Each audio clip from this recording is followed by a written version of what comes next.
Good morning, everyone. I'm Catherine Scott, and I'm the Director of Policy at the BPS. I'd like to add my welcome to Kate and Sarbs. It's great to see so many of you here today joining us for the first day of our conference. So one of the best bits about being part of the BPS is opportunities like this, where we can bring together people from across our society and across different disciplines to tackle important issues. The keynote speakers who will be addressing you today are not all psychologists, but they are helping us answer questions about the future of our discipline and where psychology can add value. So I'm delighted to welcome our first speaker, Professor Kate Pickett, who will be talking to you about her latest research in her keynote, The Inner Level, the Psychological Costs of Inequality. Kate is currently Professor of Epidemiology in the Department of Health Sciences at the University of York, as well as serving as the university's research champion for justice and equality. The latter should come as no surprise given Professor Pickett's ongoing research and work into the negative impacts of inequality. In 2009, as Sarb has mentioned, Kate, together with her longtime collaborator, Professor Richard Wilkinson, published The Spirit Level, a book that drew on decades of research showing how harmful the impacts of inequality are to society as a whole. They showed that levels of mental illness, trust, homicide, and many more social problems were all worse in countries with greater inequality. These findings inspired action from across the political spectrum, as well as from thousands of its readers. It's essential reading for anybody concerned with social justice. The 2018 follow-up to this book, The Inner Level, looks set to be another game changer, and this one has even more to say about psychology. Kate's most recent work shows us how inequality gets under the skin, creating high levels of social anxiety and stress, undermining cohesive communities. And again, it gives us clear actions on how we can build communities to restore the trust eroded by inequality. This is one of the most pressing issues of our time. There's so much to be said about the impacts of inequality and how we create more equal societies. So I'm delighted to welcome Professor Pickett, who's been one of those at the forefront of this discussion. Thank you, Kate.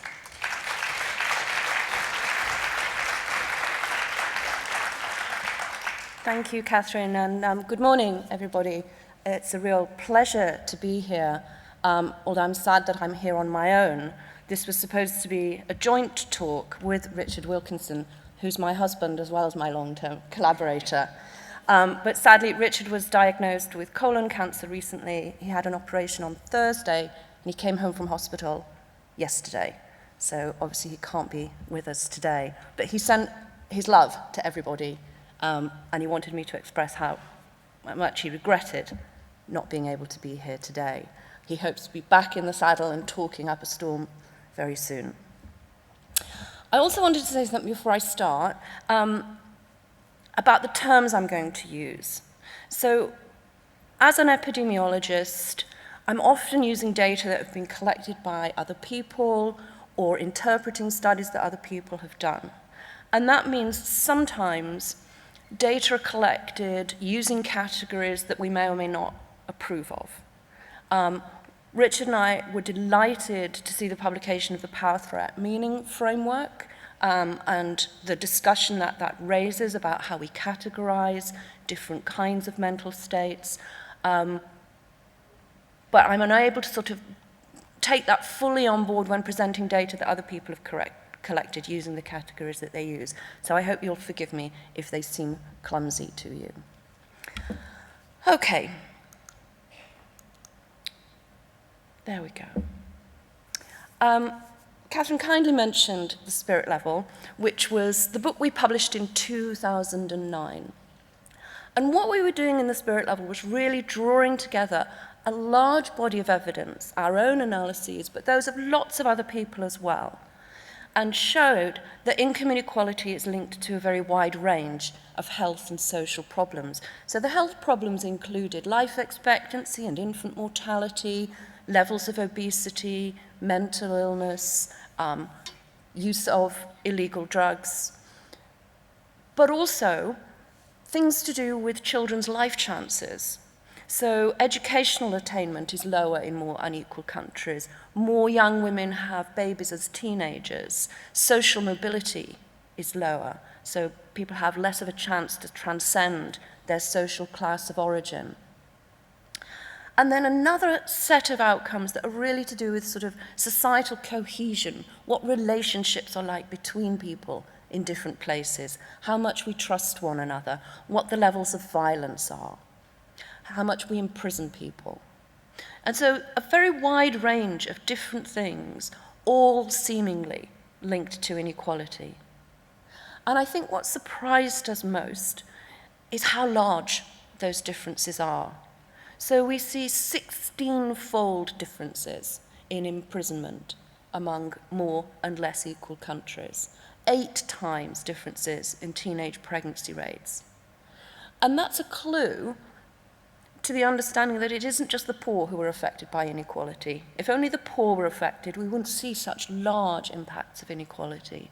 But actually, we're all affected by inequality. So if you, with your education, social class, and income, lived in a more equal society, you would do better than if you had that same income, class, and education and lived in a more unequal one. And that's really important because if it's affecting all of us, then actually, even if the effects were sort of modest, we would all be affected, and it's clearly a critical issue. So, this doesn't seem to work very well. Okay. Thanks. I said I'm an epidemiologist, right? So when you're on a plane and you say you're an epidemiologist, people always go, oh, skin disease, right? Because they hear derm and then they think derm, so epiderm. But no, epidemiologists study the causes and the patterns of health and disease in different populations. And of course, we use statistics. And what we have found in writing for the general public and speaking to people is most people don't like statistics. Now, they're our bread and butter. You know, I'm quite happy to go to bed reading the statographics manual. It's really interesting. But most people don't like statistics. And in publishing, there's this idea that if you put an equation in a book, you will lose 10,000 readers. Now, Stephen Hawking ignored that, and he put 1 in his brief history of time, E = mc squared. We did better. We put no equations in the spirit level.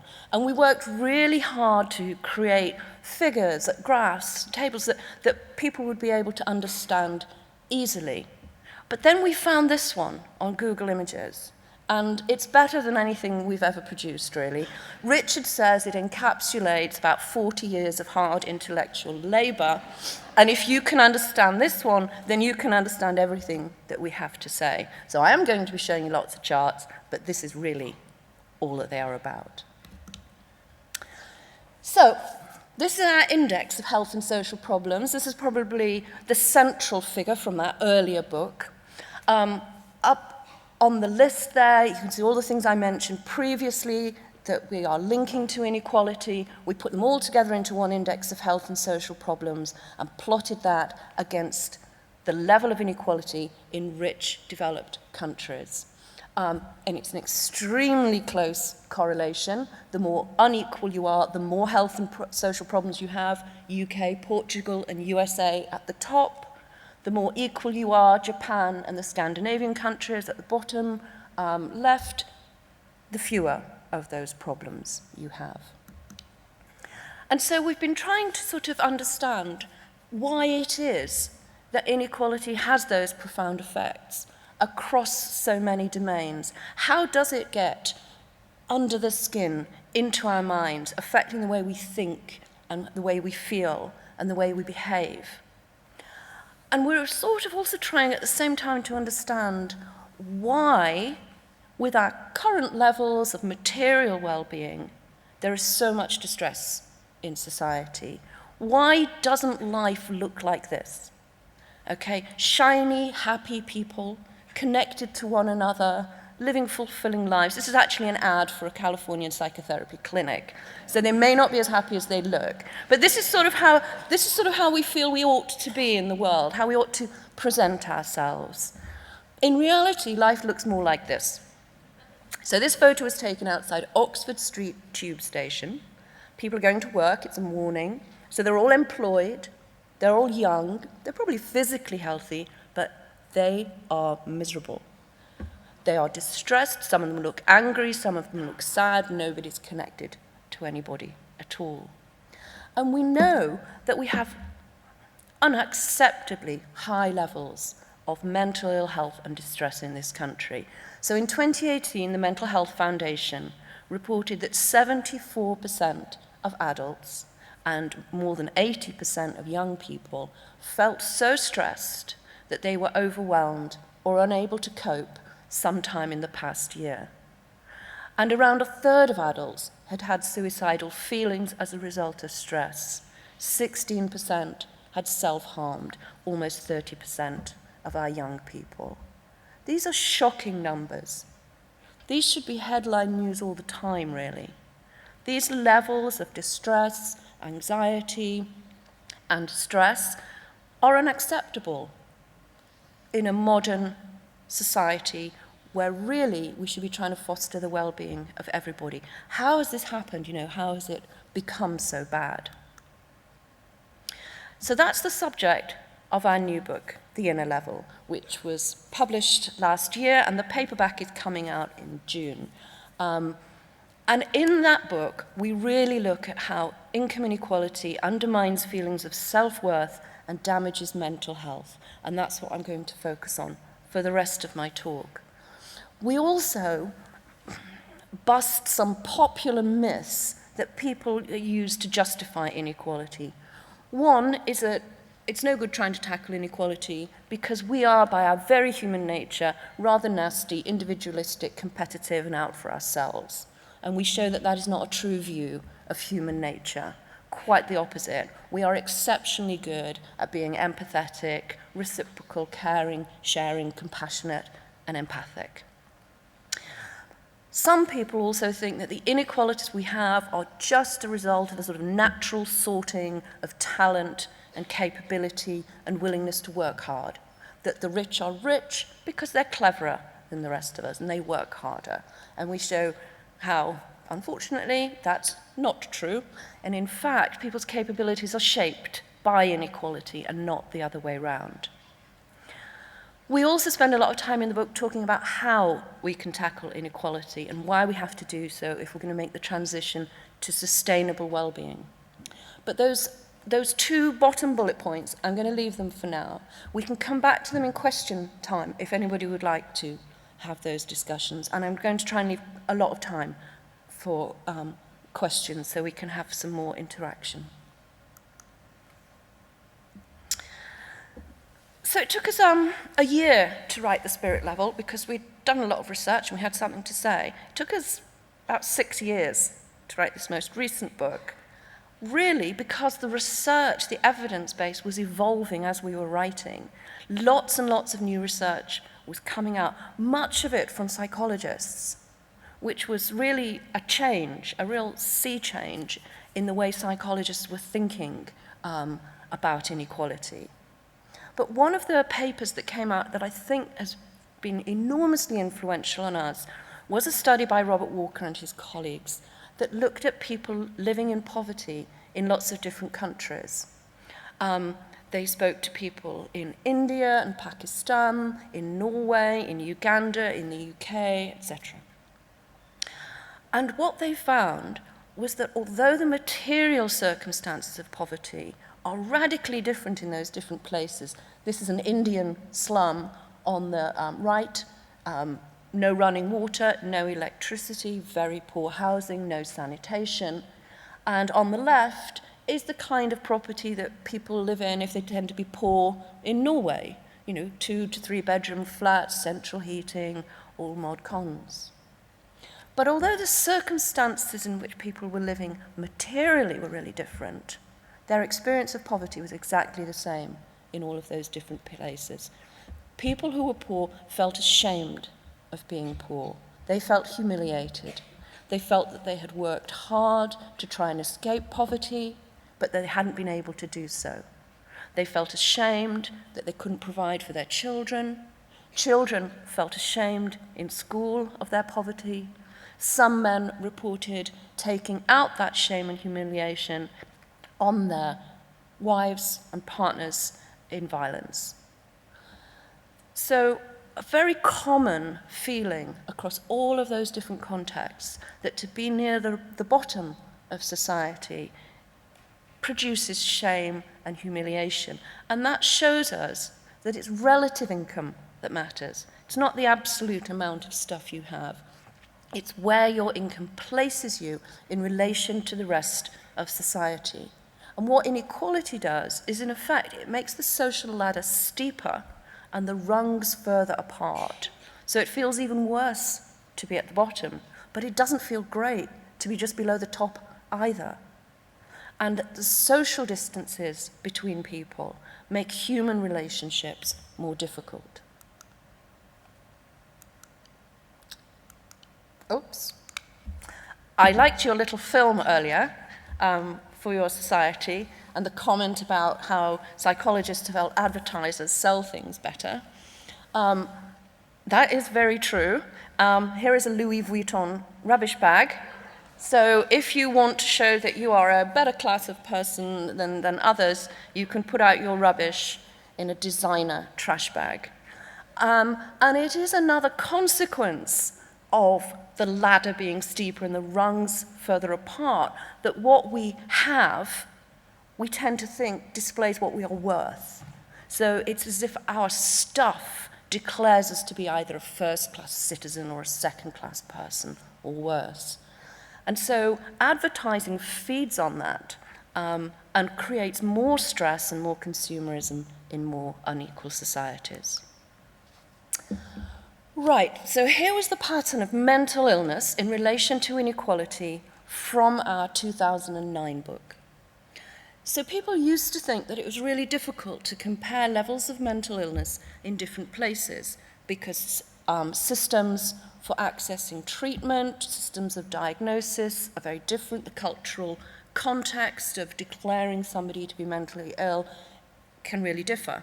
But the World Health Organization wanted to know how the prevalence of mental illness varied from place to place. So they did large surveys of random samples of the population using diagnostic interview schedules. So people not being asked if they'd gone to the doctor or been treated for a mental illness, but being asked about their symptoms, and then those symptoms being clustered together. In the more equal countries, fewer than 1 in 10 adults have had some kind of mental illness in the past year, but it's 23% in the UK and 26%, so more than 1 in 4 in the USA. And when we first published this, a psychiatrist wrote in response to, we published it in the British Journal of Psychiatry, and said he felt we were completely wrong, that these levels of mental illness were unrealistic, that people's normal experiences of distress or anxiety were being pathologized. And did we really think that 23% of the UK population were experiencing mental illness in a given year? And I sort of thought about that for a bit, and I thought of myself and my family and my friends and my colleagues, and I thought, I think it's a bit low, actually.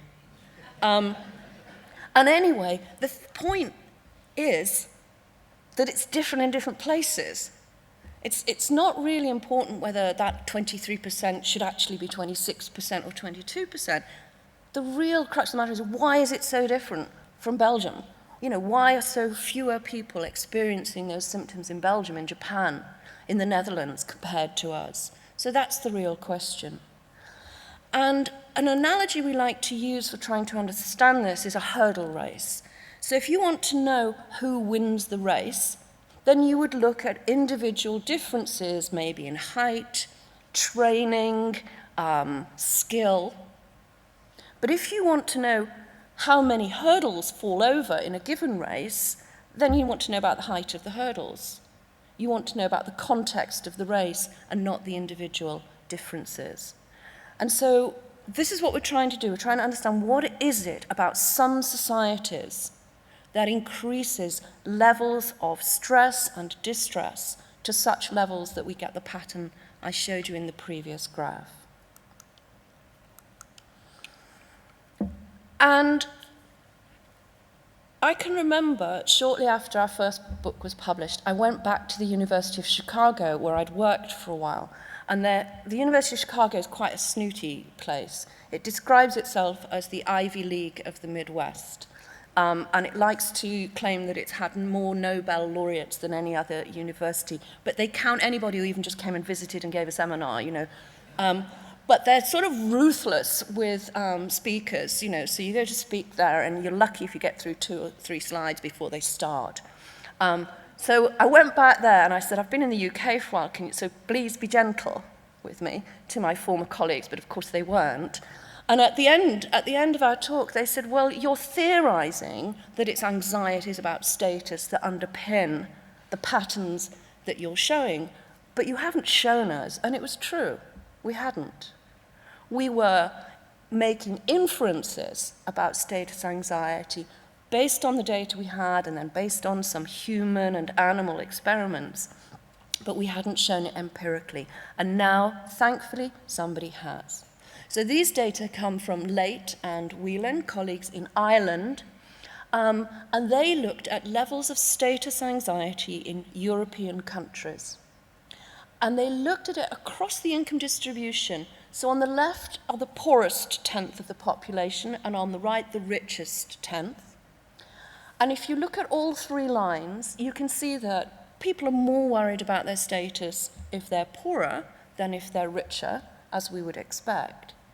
But the top line is for countries with high levels of inequality, and the bottom line, countries with low levels of inequality, and everybody in a more unequal country experiences more status anxiety. So this was a lovely confirmation of what we had been, well, we call it hypothesizing, other people might call it guessing or speculating about, but a really nice confirmation. And so this, we think, is the link between the experience of inequality and the different kinds of mental health outcomes we see. But we were also really helped by the work of Sherry Johnson, who's a psychologist at University of California, Berkeley. And she works on the dominance behavioral system. And you all will probably know a lot more about this than I do. But the dominance behavioral system is a neurological and physical system that shapes how we respond to systems of dominance and subordination. So we have it, animals have it, even crayfish have it, you know, we've all got the dominance behavioral system. And what Sherry Johnson and her colleagues showed in a meticulous review of other people's studies was that many different kinds of mental illnesses were linked to the dominance behavioral system. So depression, anxiety, linked to the more submissive end of the dominance behavioral system, things like psychosis, narcissism, linked to the more dominant end of the dominance behavioral system.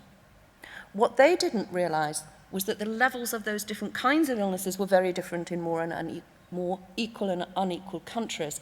So we got in touch with her and her team, and we're able to show that this pattern of response, a sort of going under or a sort of fighting to keep your status up, both of those kinds of responses are more common in more unequal countries.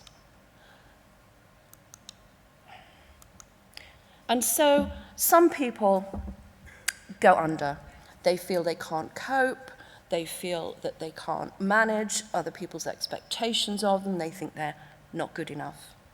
And because of that, we've got a number of studies now showing more depression in more unequal societies. These are US states, and we're looking at depression as a percentage of the population.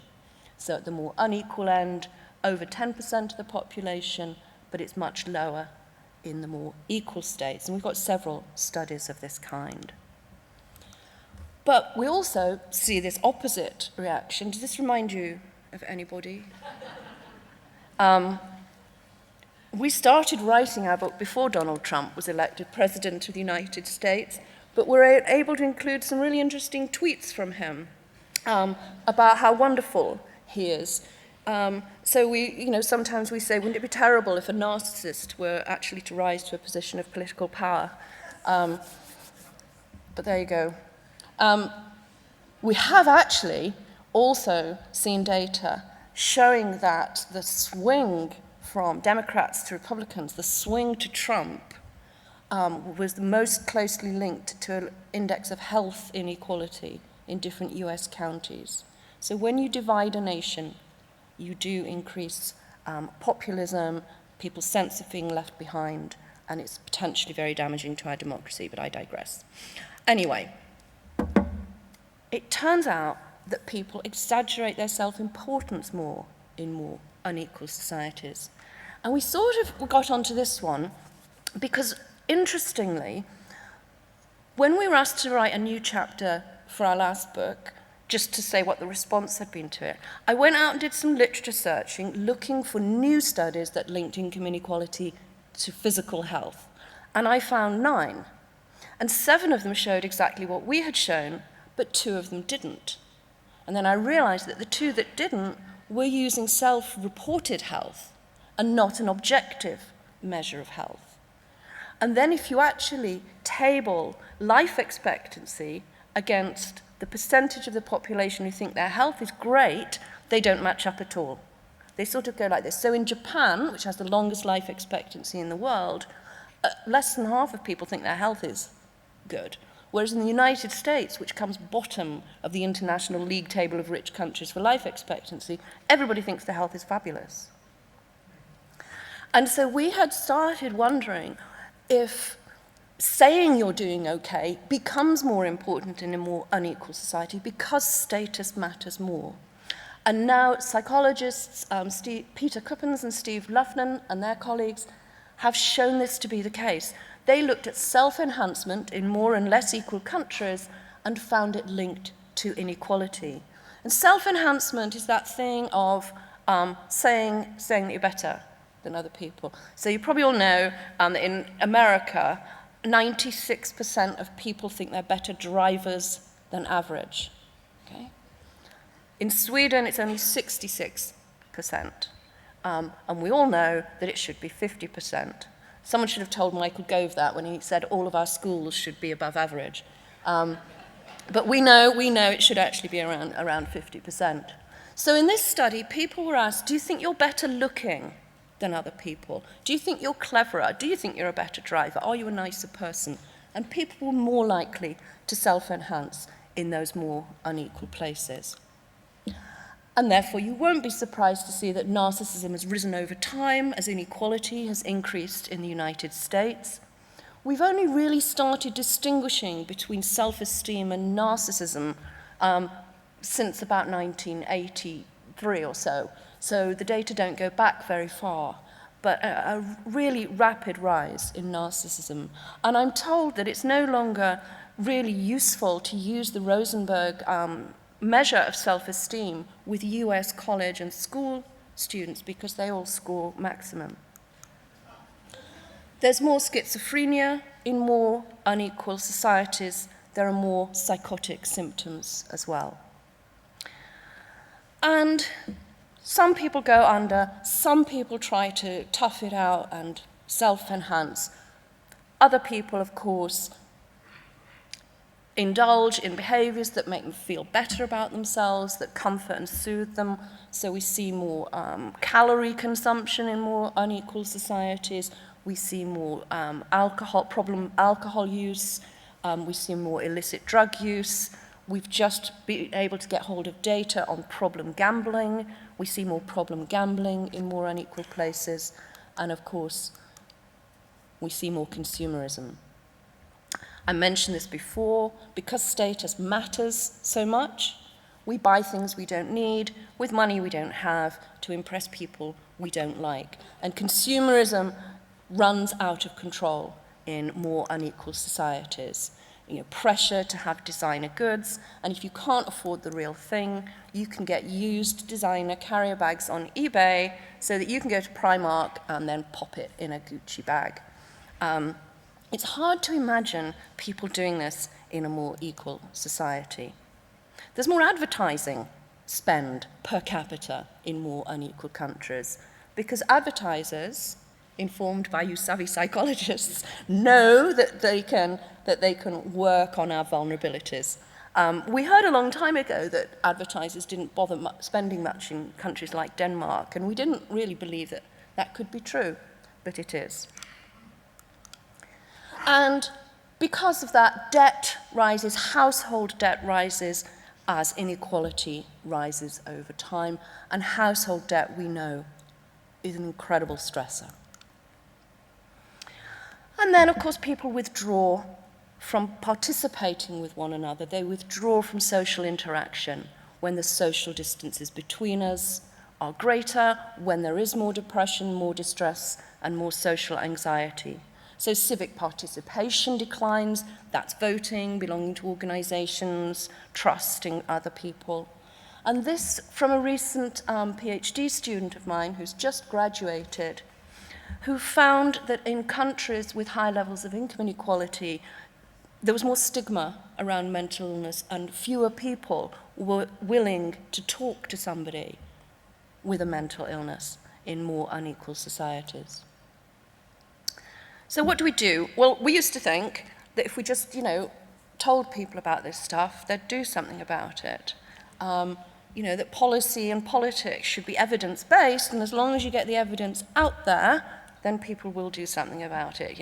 Pretty naive. And we've spent really the last 10 years trying to create policy change political thinking.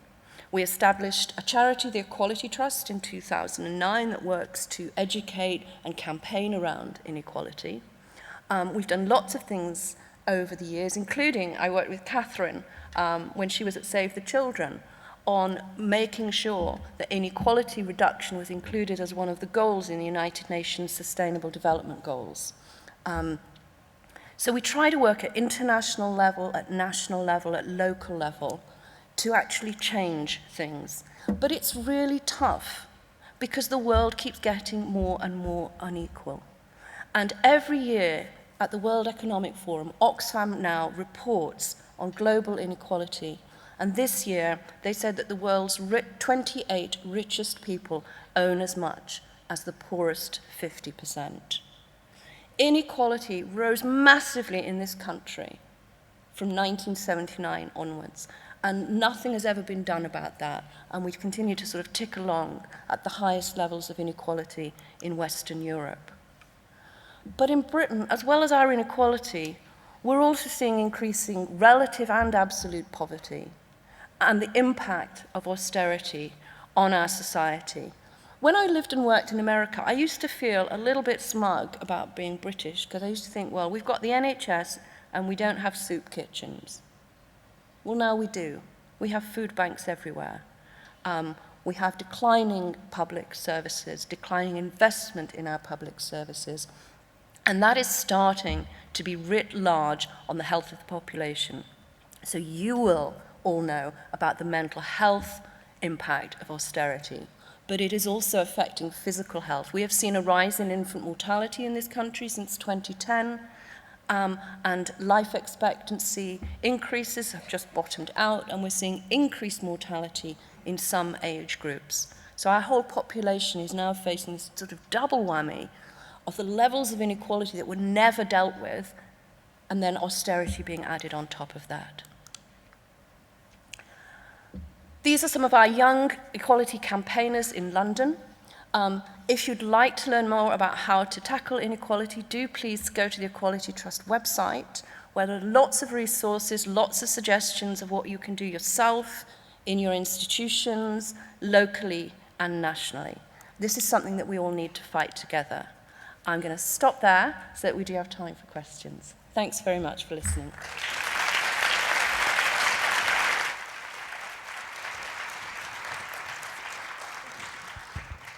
Okay, thank you for an incredibly informative and challenging presentation. Lots of themes for us to pick up there. So I'm going to open up for questions. I believe there are some roving mics somewhere.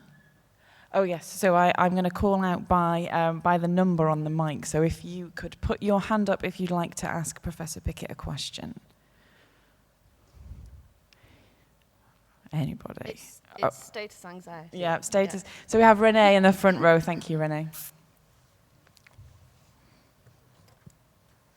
Well, that was a fabulous opening keynote and really something for us to think about as psychologists, because it looks like we've contributed to this state of affairs, and albeit we're trying to make some inroads into making change.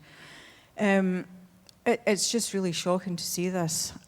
I mean, I'm interested in what you've said about what you've tried to do to make change, and what you're saying is it's difficult because it keeps becoming more unequal, but that can't be the main source of difficulty. The main source of difficulty, surely, if you'd like to comment on that, has something to do with political governance of this country and other countries.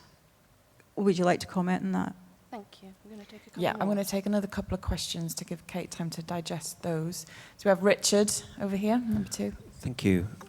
First of all, could I just convey all our best wishes to Richard for a speedy recovery, because I think that would be really wonderful. And my question is very similar to the one that we've just had. There must be something underlying why particular sort of societies like the Nordic and the Japan and so on are staying in a particular place, whereas at the other end there's an acceleration and a building and an increase in inequality. And do you have any hypotheses as to what might be some of the fundamental aspects of those different people that makes them different? Okay, and we'll take one more from the gentleman on the back row of this section.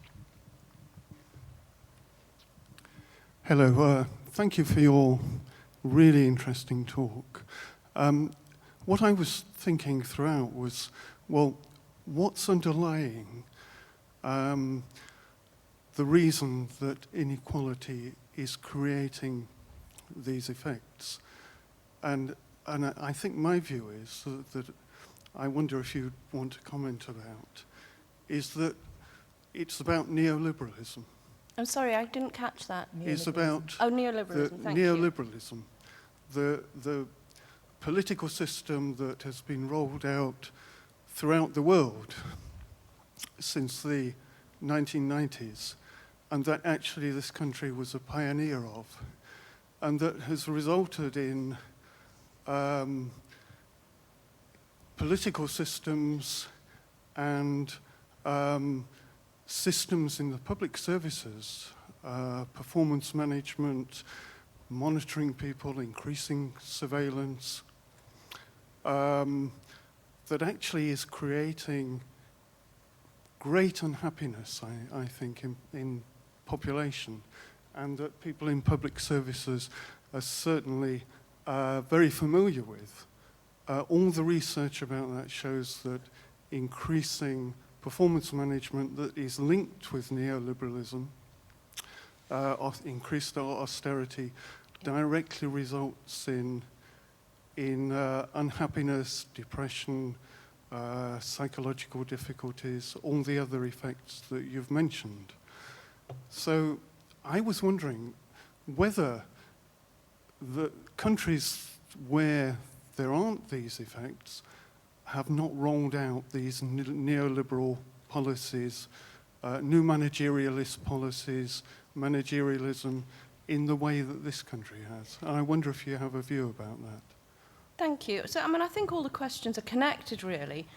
It's all about, why does one country become more unequal? Why does another manage to develop and maintain greater equality? The simple answer is it's not perfectly clear that there is one sort of single underlying cause, but the causes are always political. So, Renee, you're quite right about that. And of course, there are strong vested interests in many places around tackling inequality.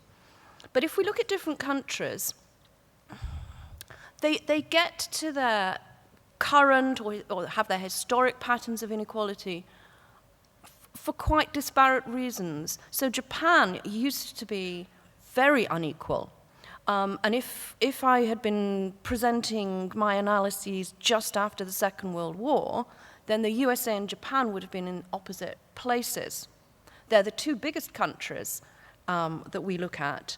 And post-World War II, America was doing very well in terms of life expectancy and health in comparison to other countries, and Japan was doing poorly. And they have now swapped places entirely. But Japan's greater equality was forced upon them by the Americans. So, in a sense, the Americans did for the Japanese what they have not been able to do for themselves, and created a more equal society where everybody has benefited, and now they have the highest life expectancy in the world, very low crime rates, and all of those other benefits. Whereas a country like Sweden, again, became more equal because of a political decision by a prime minister back in the 30s who said, we want to make Sweden the people's home. You know, we want to create a welfare system and an equal society where everybody feels that they are part of the society and that society supports them. Neoliberalism is definitely part of the picture. So if we look at the time trends in income inequality across most rich countries throughout the world over the 20th century, they all started out being very, very unequal in the 1920s, 30s, and then we started to see a decline in inequality over time. They became more and more equal until the 1970s. And in the 1970s, America was as equal as Sweden is now. But since then, we saw a massive rise in inequality. It started under Thatcher here, it started under Reagan in the US. Everybody followed suit, adopted neoliberal policies. And neoliberalism, I think, has two problems. One, it views inequality as simply collateral damage. You will get trickle down, but if people aren't prepared to sort of work hard and strive hard, it doesn't really matter. So they didn't really understand that inequality would have all of the bad effects that it had, and they didn't really care about it. But because of that focus on individualism, neoliberalism, you know, embraces people's striving. They should only think about themselves. They should work harder to get more. If they get more stuff, they will be happier. And none of that is true. In fact, they're more stressed and they're less happy. And actually, we haven't seen productivity go up in this country, and it's all been a complete disaster. But I think if you were Thatcher or Reagan or their economist advisors in the late 1970s and early 1980s, you could morally make the case for neoliberalism because they believed it would work, and they didn't know that it didn't. But we are not in that same position now. We know it doesn't work for people's well-being. We know that the kind of rampant capitalism that neoliberalism has given us is bad for societies. So we now have evidence. And so to continue to do the same thing without paying attention to that evidence seems to me foolish. And you can make a business case for greater equality really easily. In fact, the numbers look so big that most people think they must be wrong. But a more equal society is a healthier, happier, and more productive society. So you can make a business case for it. It's just that not everybody wants to hear that. Thank you. So I'll take another 3 questions. I have Richard Pemberton from our Division of Clinical Psychology. Yes, fantastic talk. At the beginning, you referenced the Power Threat Meaning Framework, which the Clinical Division has published. And I wonder if you were able to say more of that, because it attempts to speak into the same areas as you're talking about, but also get underneath the current classification systems. Yeah, we've been hugely impressed by that. You know, the idea of shifting away from what is wrong with you to what has happened to you, I think fits perfectly with the kind of picture that we're trying to put across. It is people's lived experience of inequality that results in all of these differences in the prevalence of behaviors, health outcomes, etc. It's what has happened to people that shapes that. It is their experience of being in a particular place in society, and that affects their ability to have fulfilling relationships with other people. So I think these things are tightly linked. And the more that we start to think about how societies shape our well-being, rather than simply whether or not we have it, I think that's really important. So I was really, really pleased to see that. And I recently took part in what they called an expert panel. They call it that to make you come, because everybody likes being called an expert. The other way to get people to come is to give them a certificate. Okay. Yeah, give them a prize. Noted. Yeah, just a piece of paper will do. If people think they're getting an award, they'll do anything. But it was an expert panel for the UN Special Rapporteur on the right to health. And he is writing, and I think soon will release, a report on mental health. And in the room, we had a whole day of discussion. There were people who identified as survivors of mental health treatment. There were those who just identified as having lived experience of it. There were academics, there were policymakers. And a lot of talking went on. And I felt as if those voices are starting to be heard more in the places where they need to be heard and from where they have been excluded for so long. So I'm looking forward to that report, and I hope it might have something of the same impact as the report of the UN Special Rapporteur on Extreme Poverty when he came to visit Britain. Okay, in the spirit of equality, I'm going to take some questions from the back. I have a gentleman at the back next to number 3, and then Sabrina in front. Very interesting talk. Thank you very much. My question is quite simple. Have we correlated the levels of taxation that occur in certain countries with the rise of inequality?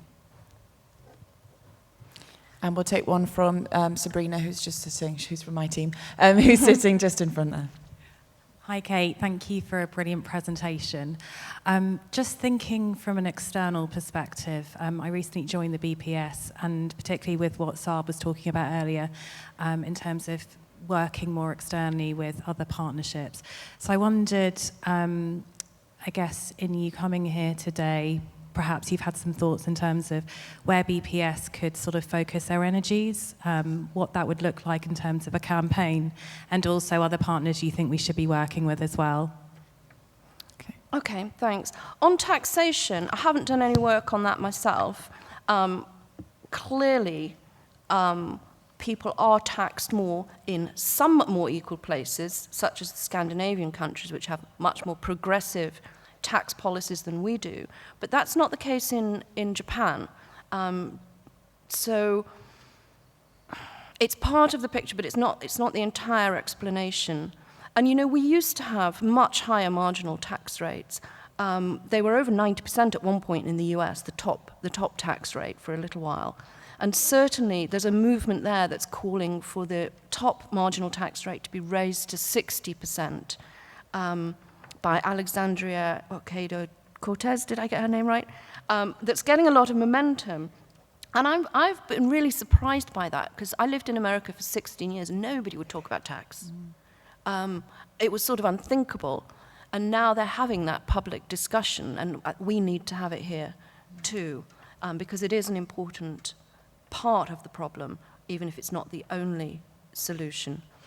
Thank you for the question about partnerships. In fact, Professor Simon Gilbody at the University of York has recently been awarded what's called a Network Plus for mental health to work particularly around reducing inequalities in mental health and physical health problems in people with mental health issues. And as part of that network, we've brought in our Equality Trust, and as part of that network, we are hoping to set up a mental health alliance that campaigns around inequality. So if the BPS would be interested in being part of that alliance, we would be very, very happy to talk to you. Excellent. Yes, let's set that up. So I will, we've got 5 minutes left, so I will just hand over, I think Kate did you have a question, Kate? So our final question to Kate Bullen, our president.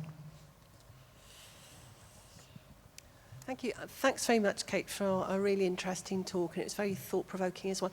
One of the things I wondered about, and it's been something that's been bothering me for quite some little time, because I work in a university with young people all the time, and that's about the unhappiness generated by social media, which, as many human inventions, has the power to both be wonderfully beneficial but also very destructive. And I just wondered whether you'd factored that into some of your thoughts and research about rising levels of anxiety and general unhappiness and discontent. I mean, I think there is ongoing research, and at the moment there's no sort of good comparable international data on how social media is used, because it's how it's used that matters rather than, well, for little children I think the amount of hours does matter. But of course it can be a power for good. I have a niece who is deaf and learning disabled, and her communication capabilities have improved massively with social media. She can now chat to me constantly about what's going on and talk to all of her friends, you know, whereas before she was really restricted. And yet at the same time we all know about cyberbullying and the awful stress that social media puts on young people to perform their private lives in public, as it were, and to, you know, try to live up to impossible ideals, not just around physical appearance, but how many friends they have, what a good life they're having.